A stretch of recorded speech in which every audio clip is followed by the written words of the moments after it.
I want to go through a muscular endurance protocol. So with muscular endurance, you're going to do on the workout builder, it will say 6 by 10.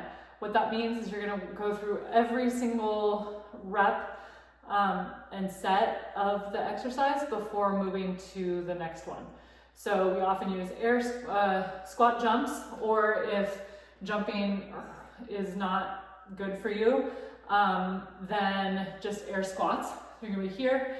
So if I'm doing squat jumps, I'm gonna go up, 2, 3, 4, 5, 6, 7, 8, 9, 10, and then I rest until the end of a minute.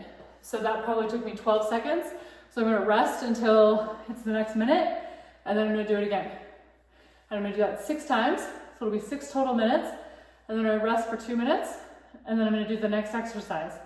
So if the next exercise is a split squat jump, then I will have rested, get my heart rate down, and then I'm gonna shift to squat. I would split squat jumps. So it's this way. It's 10 per side.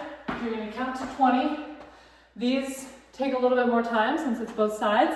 So you can either do it starting every 90 seconds, or because it is alternating, you do get a little bit of rest in between. So that's a little bit choose your own adventure. And then what else do we like to do? Step ups. So same with the step ups. You're gonna do, with these I like to do all one side and then all the other. And then you can start on the minute. So you're stepping all the way up. You wanna make sure that you're, again, getting into the hip. So you can see how I move my knee back so that I'm not just using my quad and going up. I wanna be into the hip, and then it's almost as if my other leg isn't there, and then moving up. So do 10 on one side, 10 on the other, and then you can do that still just on the minute. And then those are the big 3. Sometimes we'll have, you do lunges, especially if split squat jumps are too much. You can just do lunges or just a split squat on its own.